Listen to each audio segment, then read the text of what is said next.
Hello and welcome to Newsmakers for this Tuesday, September 24th, 2024. I'm Louie Butko. Thanks for joining us today. Next Monday, September 30th, marks the National Day of Truth and Reconciliation. And to discuss that, I'm very pleased to be joined by Anong Migwans Beam, who has published a new book, Carl Beam, Life and Work, recounting the career of her father, who was one of the first artists to shine a light on the abuses endured by more than 150,000 children at residential schools in Canada. Anong is an artist herself as well and is part of the Chigang First Nation on Manitoulin Island, and very pleased to be joined with her today. Anong, I want to talk about your dad, the artist, but I want to start with talking about your dad, the person. Tell me a little bit about Carl Beam. Okay. Well, my dad was he was a full-time artist my whole life, and he homeschooled me. So that meant I got to be with him everywhere he went on his art shows and digging clay and working on art projects. It was a really unique upbringing and one that influenced me a lot, the direction of my life. I own a paint making company, Beam Paints. So I'm really grateful for that education. He was incredibly interested in art and creative expression of all kinds, all contemporary art from across the world.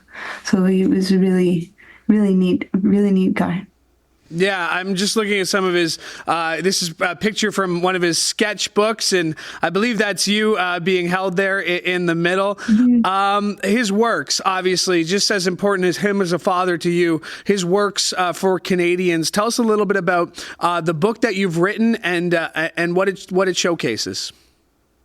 Yeah, this is interesting because you have to imagine the Canada that he was working in, even just a few decades ago, was so profoundly different than the Canada we're in now. This is before the recognition of residential schools. They really weren't part of the national dialogue. He grew up in a time when you couldn't leave the First Nation, so where you had to have a pass, and if you were found without a pass, you could be arrested. He didn't have the right to vote until 1960. There was a lot of inequity in the social systems. And that also was in art.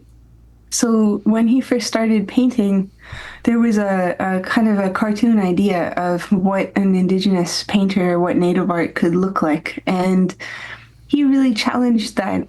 That's to say that there was also kind of a political layer in this, that if you can take a group of people and deny them a current voice about their current struggles and triumphs, you're really limiting their ability to take part in national dialogues. And his work up until him, any artwork that was brought into museums or art galleries in Canada, it was considered ethnographic. So the people who worked with it were anthropologists, not art curators. So it wasn't considered a current expression of a living culture. It was considered a historical expression of an old culture, maybe something that wasn't gonna make it. So he had a landmark purchase of his big painting, The North American Iceberg, was the very first piece of art to be purchased by the National Gallery of Canada as contemporary art. So he opened that door. Yeah, 1985, the National Gallery of Canada made it the first piece that was, like you said, purchased by a First Nations artist, acquired. What was the significance of that? Obviously being the first, but you kind of touched on it there. The idea that it was more of a historical artifact as opposed to an expression of feelings, especially as an artist. What did that mean to you? It's huge because I think it means that it opens up the fact that Indigenous people, like all peoples in Canada, are creative living people in current times. We have current concerns. We have current wishes and dreams and hopes. And to be held back to be looked at as craft or just as a remnant of a historical time really robs us of a voice in the current times. So he was part, and there was a lot of artists that were working currently with him. And after that purchase, a lot of them came into the national spotlight as well.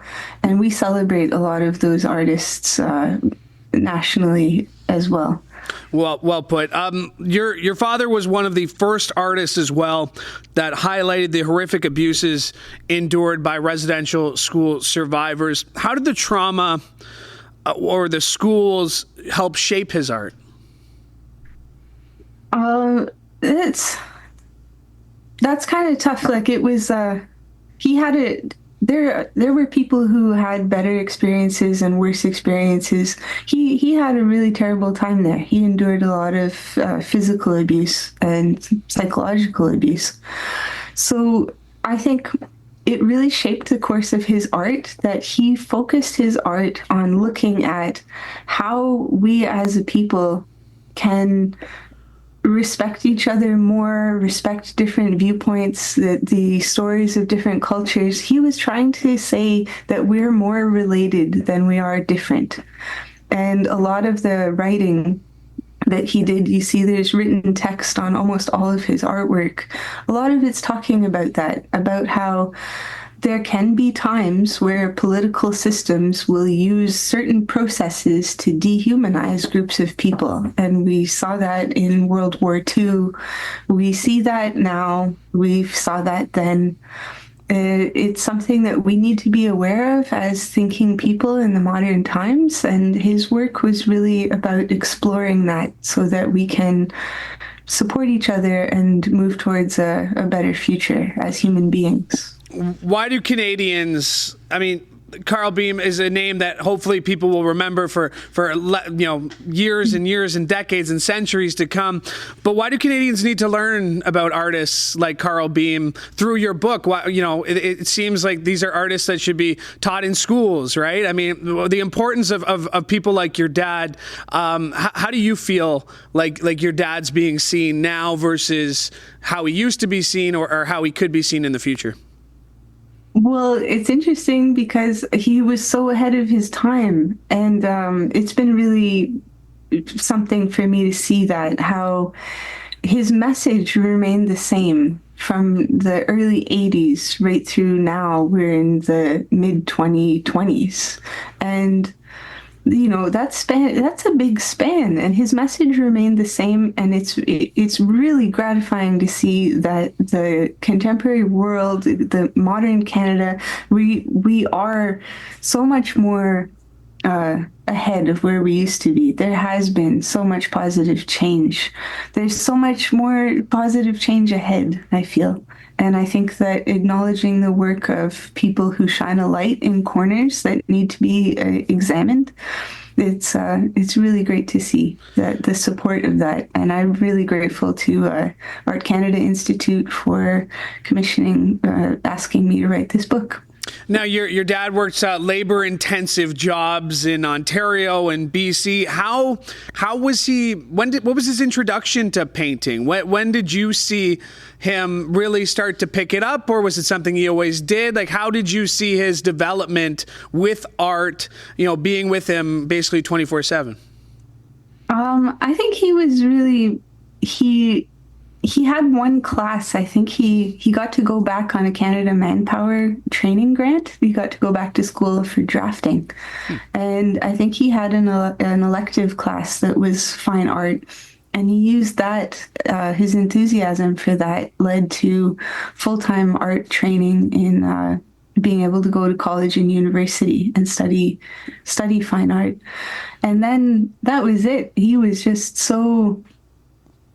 so in love with art expression, and our house is full of books that he found, and we were always going to libraries and art museums, galleries, looking at people's shows, and he was just really loved what he found in art, the expression of people's souls.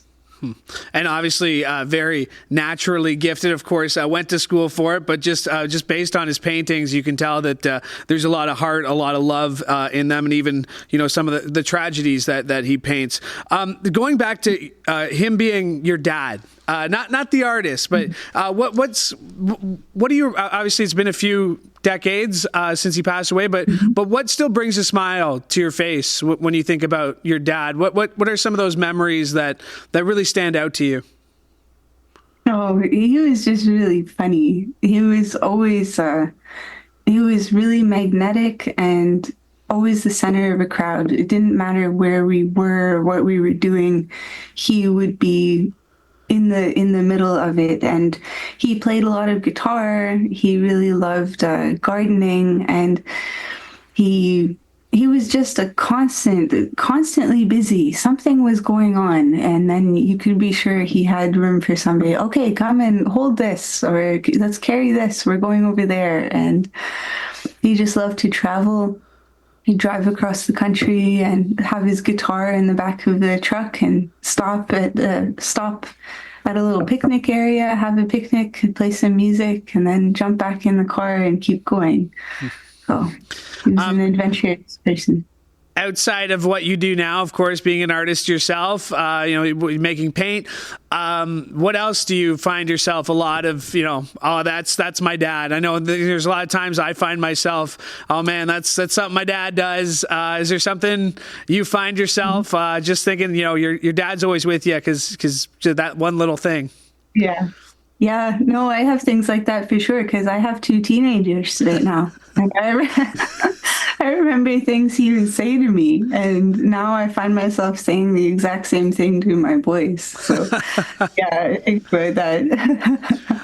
What do what do Canadians need to think about when it comes to Indigenous? I mean, the Truth and Reconciliation is something relatively new, right? What does that mean to you, and what would you like to see Canadians take away from that report and just Truth and Reconciliation in general? I'd really like to see Canadians read the calls to action. I think it's an incredible document. It's really great. It's really concise, and there's an amazing CBC link somewhere that shows the traction and the action that's actually been taken on the 94 calls to action. And it seems like a lot, but a lot of them are really common sense things. Like, how about everyone gets clean water? I think that the more we look into and share stories from our communities, the more people will see we're not asking for the moon. We just need some equitable action in our communities. We need our schools to be funded the same amount as other schools are funded. There just has to be some rebalancing. Mm-hmm. Really well put. We talked about the telling stories through art, which is what your dad did, but there's tons of different ways. Learning, storytelling, just like you said. We need more spaces for Indigenous art, don't we? Yeah, or just more shared space and more. I think that's something that was really special about my dad's work, is that he was able to talk about difficult subjects, the residential schools, colonialism, and things like that, ecology, but he did it in a way that was, it's not blaming. It's not like, it's not pointing the finger in a way. It's like, it's calling people to be there with him to investigate. And I think that's what's led to the enduring quality of my dad's work, is that he's inviting people to authorize themselves to go ahead, investigate that, ask more about that, learn more about that. We should all be asking more questions and looking into things more. Which goes back to what you were talking about with the calls to action. I mean, the 94 things, a lot of them are simple, a lot of them more complex, but it's not an issue of blame, really. It's just kind of accepting that this is part of all of our history, right? This is why we're all here, is because of the people who were here before us. Yeah, and I think it's interesting too to learn about treaties and to realize that everyone in Canada we're all in treaty relationships, and that these are some beautiful documents that were written and agreed on by all of our forefathers to talk about how we were going to work together and live together in Canada. So in the best possible way, I think they can be signposts towards our current and future relationships. I know you mentioned your boys, your teenagers. How much of your father do you see in them? I mean, not lucky; they weren't, fortunate enough to get to know him. But when writing this book and seeing your teenagers at home, how much of did it come together that those are Grandpa's boys? Oh yeah, for sure. They definitely are. My oldest was actually born on my dad's birthday. Oh wow. Which was really special. Yep. And then my youngest works in his grandpa's studio. Actually, they both do. They both do ceramic work, and it's really fun to see what they do in his studio, and I know he'd be really proud to see their work. Anong, I was flipping through the book before. It's available online, and just flipping through some of your dad's art. Obviously, really special, really talented. I know you're really talented as well. We'll have to get you back to talk about some of your own art relatively soon. But I really appreciate you making the time with this very important conversation, Anong. Thank you very much. Super. Thank you so much. Thanks for having me. All right. My thanks to Anong for joining me today. Very important conversation and some great advice there. Just read the calls to action, do what you can, because it is a very important part of our history here as we celebrate the National Day of Truth and Reconciliation. My thanks to Anong for joining me. My thanks to you as well for listening. While you're here, make sure you like and subscribe to CHCH Podcast so you never miss an episode of this show or any of the other shows we have for you. Thanks to Laura Brody for directing today's episode, and on behalf of all of us here at CHCH, have a great day.